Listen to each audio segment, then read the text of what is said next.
Well, it's me once again, and you'll see now that I have a 6-string nylon strung guitar. 1, 2, 3, 4, 5, 6 strings. Did you notice anything about the strings as I played each? Low, lower, low,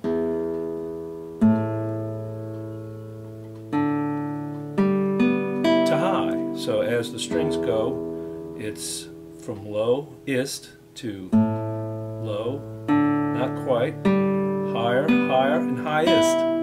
Anyway, these strings are tuned at a certain pressure or certain tension. The tension is allowed by the thickness. If the string is thick, you can only get it so tight without busting the bridge or creating some problem for the guitar.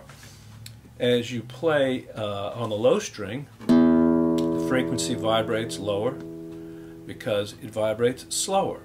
The pitch vibrates lower on the 6th string. On the 5th string, it's a little less thick, so you can tune it a little higher. It so happens that I'm going up 4 steps, diatonic. As you saw on the piano, we went up 4 white keys. And on the guitar, the black and the white keys are all the same. They're all black. You can see that this is the lowest note on the guitar. I don't have to fret anything. Watch me fret the 1st fret. So I've just essentially raised the frequency or raised the pitch by 1/2 step. So I've gone up to another natural note. Let me show you something. As we look at the piano, it's easier to see. Now, notice on the piano there's a pattern. Can you see the pattern? It's on the guitar as well, but it's easier to see on a piano.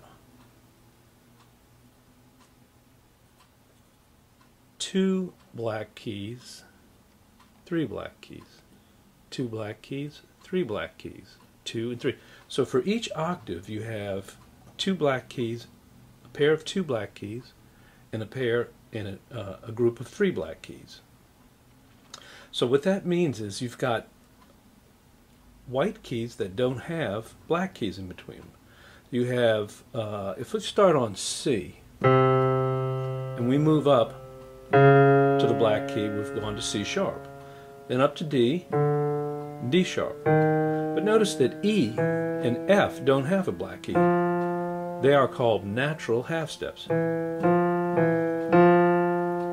And as I move up, F has a sharp, F sharp, G sharp, G has a sharp, A sharp, B.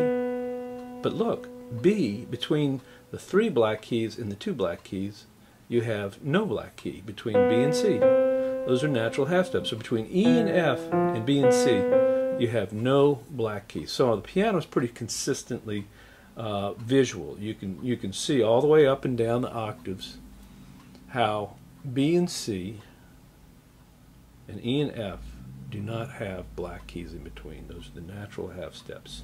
But on the guitar,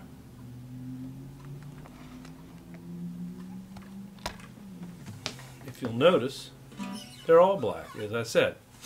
So as you move up the string, what you're doing is you're shortening the length of the string.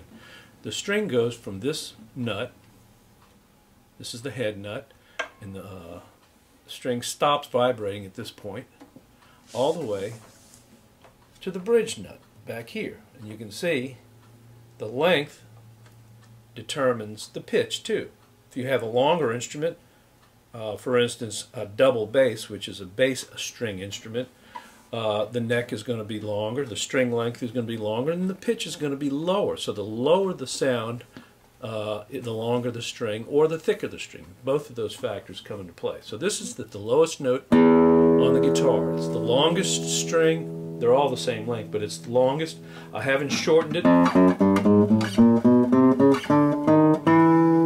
which is what I just did. I shortened the string at intervals of half steps, going up the frets. So it's the lowest note. As I go up the 1st string,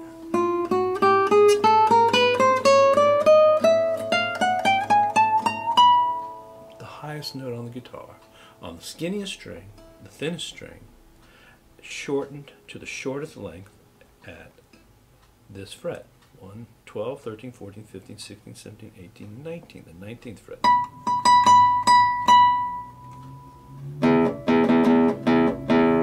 Highest note, lowest note.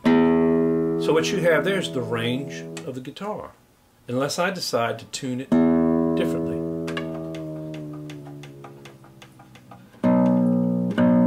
Which I just did. Tuned it down, and you can go even lower. But that's another thing altogether.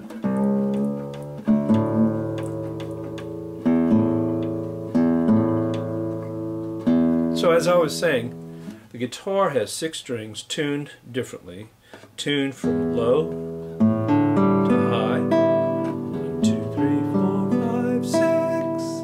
And it has 19 frets from low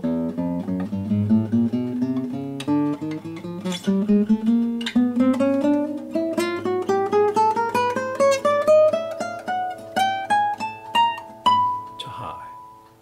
So utilizing all 6 strings and all 19 frets.